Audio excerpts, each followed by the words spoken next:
It's amazing how much things can change in just a few months. That's how long it's been since I did my last market report. Since then, we've had a federal election, we've been faced with tariff threats, and a threat to our very existence as a country. It's been a rough ride, to say the least. And all the activity and noise has had a big effect on our real estate market. The main issue is uncertainty with a capital U.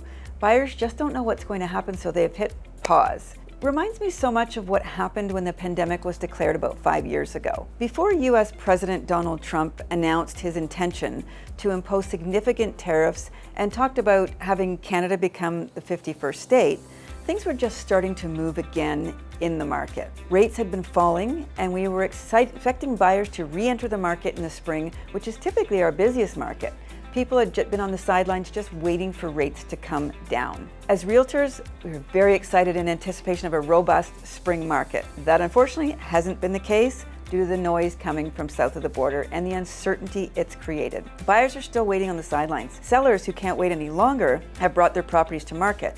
So what we have now is a lot of supply and not much demand. Year over year, sales are down 24% in March. Sales in March were at a 30-year low. The good news is that there was a slight uptick in activity from February to March, which is typical at this time of the year.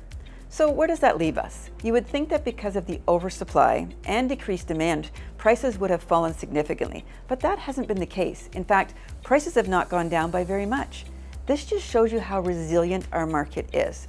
Prices are down overall by less than 2% over what prices were a couple of years ago. I think that's largely because this downturn is not based on fundamentals. I call it an event-based shift. The fundamentals that determine the health of our real estate market are still good. Interest rates are continuing to fall and are down significantly from a year ago.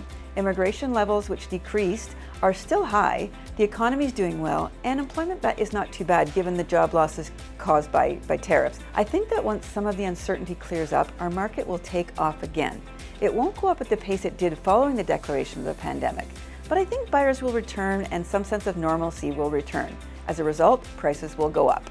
So right now there's a great opportunity for buyers to get in before the prices go up, especially in the condo market. Prices will likely be down there for a while for various reasons. In the low-rise market, detached, semis, and townhouses, there are some areas in which inventory is sitting for months.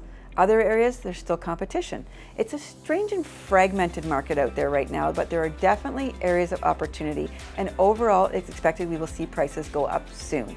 If you would like to chat about your particular situation, because everybody's situation is different, and what opportunities there might be there for you, or if you have any questions at all about the market, mortgage rates, renewals, etc., please get in touch with me. I'm always happy to chat.